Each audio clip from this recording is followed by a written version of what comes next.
As a trial judge, I became frustrated over the years because the reality is illegal drugs, including alcohol and street drugs, drives the criminal justice system. Probably 70–80% of all the crimes that are done somehow at some level involve drugs, and so it's frustrating because if you lock somebody up, chances are they're not going to get any better. They'll be off the street for a while, and sometimes that just needs to happen. But a lot of individuals, they needed treatment more than they needed prison, and that's what programs such as Wisdom and Living Life Ministries is doing. And it's saying, we're going to take you where you are, we're going to introduce you to the power source, relationship with Christ, and then we're going to equip you to where you don't have to go pick up who you used to be, but you can go forward into who you're becoming. Live from Michelin on Main, it's Your Carolina with Jack and Kimberly. Well, our topic today is beyond recovery, and drug addiction, of course, touching many people and many families, obviously. Krista Cogdell with HeartStep is here. Hello, Krista. Good morning. We love what you do. Thank you. Because you help us at Channel 7 with some of our benefits and things. Wynn Freeman is with us. Wynn, you are Wisdom and Living Life Ministry. That's right. Kicking the addiction. That's right. Treating people. Yeah, we're an end addiction ministry. Yes, you are. Yeah. And then Mr. Hammett, Rick, is it Rick or Rich? Yes, sir, Rick. It's touched your family too, I guess. Yes, it has. What are we trying to do, Krista? We're trying to, somebody gave you land already? Well, yes. Land was donated to Wynn Freeman with Wisdom and Living Life. They actually had 50 acres that were donated by a local builder. Yeah. And it would seem like out of the blue, but we just totally believe that God is orchestrating this for this ministry. And 2 modular buildings were also donated by Drexelmeyer. And so we have the property and we have the buildings, and at this point we're looking to build a residential treatment facility because Wynn's ministry for years has been helping people to not just deal with addiction, but to actually end it. And there's testimony after testimony of that actually happening. That testimony starts with Wynn himself. Wynn is a friend of mine, and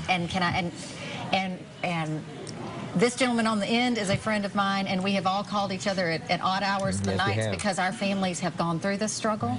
And we all have to talk about it, or we're never going to learn how to do it better. But Wynn has been through it. When you ended your addiction, would you tell us briefly? And I'm that mother's son. I'm that little girl's daddy. I'm that person that was given a 3% chance to succeed. I was told that I was institutionalized, that I always been prisoner, program, or dead.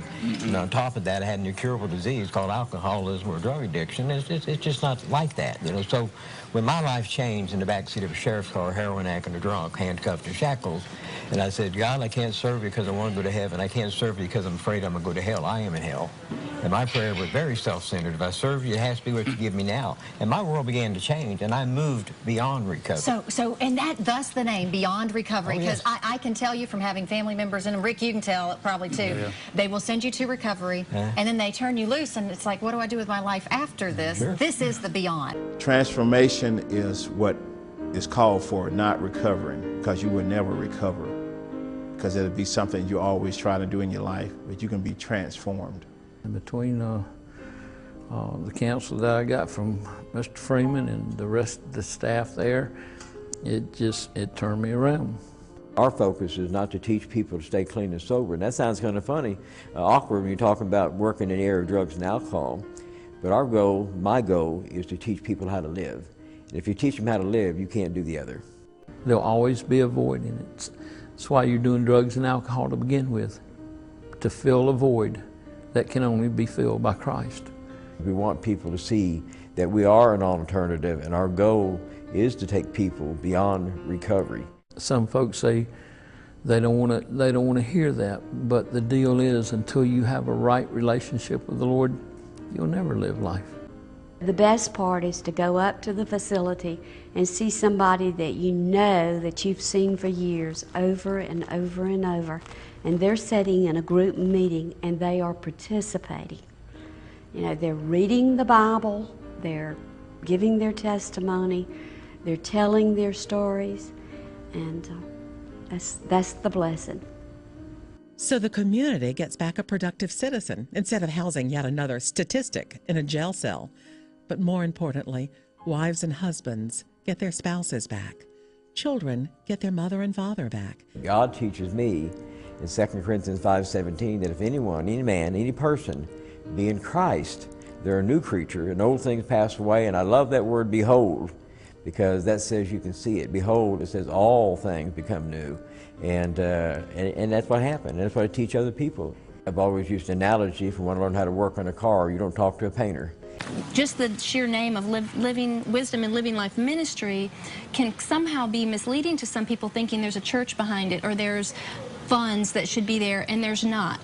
They're not government funded, and there is no church affiliation or denominational affiliation. And so what we're looking for is a community to get involved and help us facilitate putting together a residential treatment facility that some people can get this help. But you're talking to churchgoers and church pastors. We are. What do you tell them? And what we're trying to do is we're trying to make it tangible and break down $500,000 is what it's effectively going to take to bring this into fruition. And so we're looking at, okay, do the math on that. It's we just need 5,000 people to give $100. It's easy. And well, and you got the land and a couple of buildings. You're a third of the way there. I have a great responsibility to share with others about freedom, and that's what it's about. It's move beyond recovery, experience this new life. And no one is offering what we're offering. We're offering a cure. We're offering this thing to end once and for all.